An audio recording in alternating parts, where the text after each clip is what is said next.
Assalamualaikum warahmatullahi wabarakatuh. Perkara keempat yang Ustaz nak pesankan kepada adik-adik adalah betapa hidup kita terancam bahaya jika hati kedua ibu bapa kita sudah terluka.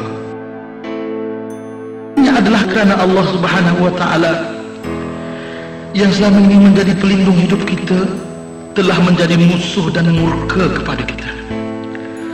Sebagaimana selalu kita mendengar kata-kata redha Tuhan terletak kepada redanya kedua ibu bapa kita.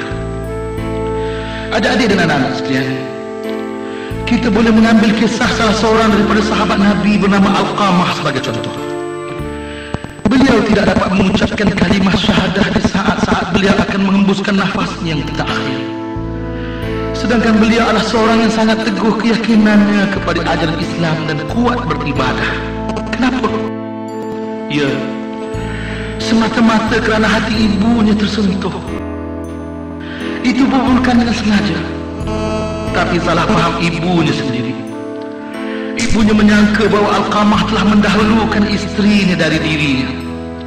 Apabila Alqamah tidak membenarkan ibunya memasak makanan untuknya dan sebaliknya mahu isterinya yang memasak. Sebenarnya Alqamah tidak mahu menyusahkan ibunya yang telah bersusah payah untuknya selama ini. Bayangkan adik-adik, Alqamah secara tidak sengaja telah menyinggung hati ibunya. Begitupun, dia terpaksa merasa kena akibatnya. Walau bagaimanapun, oleh kerana Alqamah sebenarnya seorang yang saleh, maka masalah ini telah diselesaikan oleh Rasulullah SAW. Bayangkan diri kita pula adik-adik. Adakah kita ini banyak dan rajin beribadah seperti Alqamah? Anak bagaimanalah kita ini agaknya jika dalam keadaan amalan yang sedikit, dosa yang banyak, ditambah pula dengan dosa kepada kedua ibu dan ayah kita. Alqamah telah secara tidak sengaja menyebabkan hati ibunya terluka. Bagaimana dengan sikap dan perangai kita yang sememangnya selalu membuat hati ibu dan ayah kita terluka, adik-adik dan anak-anak sekalian. Sedarilah anak-anak dan adik-adik yang Ustaz hormati sekalian, luka di hati tidak mudah sembuh semudah luka di tubuh. Kadang-kadang pedihnya membawa ke mati. Celaka nasib kita di dunia dan di akhirat nanti, wahai adik-adik, remaja dan anak-anak sekalian, jika ibu bapa kita membawa hati mereka yang luka bersama-sama ke kubur dan juga kita berpindah ke alam akhirat. Sedarilah adik-adik, Tuhan tidak akan mengizinkan hidup kita selamat dan bahagia jika hati ibu bapa telah kita lukai. Jangan kita ingat dengan berpangkat tinggi, bergaji besar dan memiliki harta yang banyak kita boleh hidup senang dan bahagia di dunia. Sedangkan kita telah tidak pernah mengizinkan rasa aman itu hanya singgah sekalipun di halaman jiwa ibu bapa kita sejak dari dunia sehinggalah ke mati mereka. Jawablah adik-adik, jawablah anak-anak sekalian. Adakah pangkat kita dan wang ringgit kita akan dapat menyelamatkan kita dari dendam Tuhan? Adakah kawan-kawan kita yang kita lebih sanjung dan muliakan daripada ibu bapa kita itu akan dapat menyelamatkan kita dari dendam Tuhan? Mampukah mereka?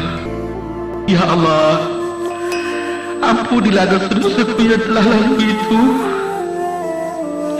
Ya Allah, lembutkanlah hati kedua ibu dan ayah untuk memaafkan segala keterlanjuranku terhadap mereka.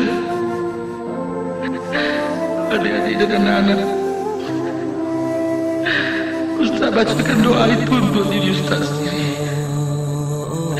Kerana Ustaz juga dahulunya bukanlah anak yang terbaik bagi kedua ibu bapa Ustaz. Tetapi Ustaz cuba untuk menuju ke arah itu. Adik-adik dan anak juga Ustaz lalukan untuk berdoa dengan doa yang sama. Jika adik-adik merasakan banyak kesilapan terhadap ibu dan bapa, akhirnya adik-adik, Ustaz nak memberi pesanan yang sangat penting.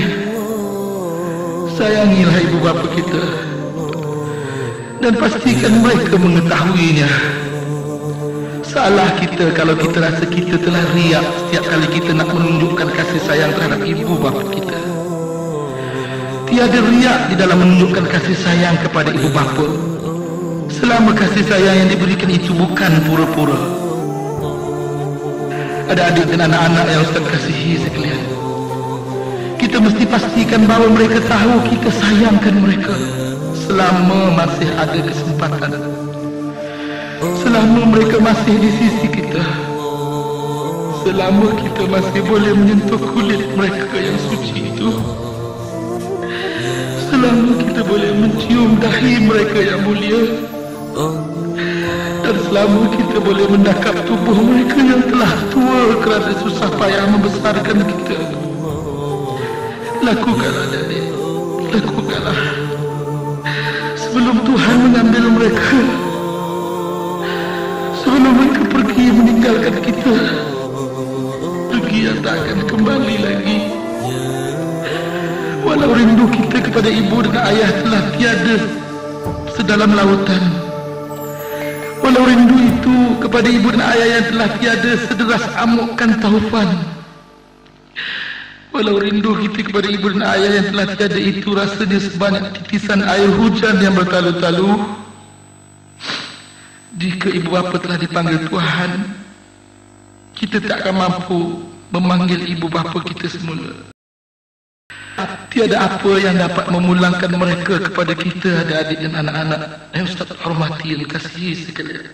Wa tub alaina taubatan nasuha, wa tub alaina taubatan nasuha, astaghfirullah rabbal baraya, astaghfirullah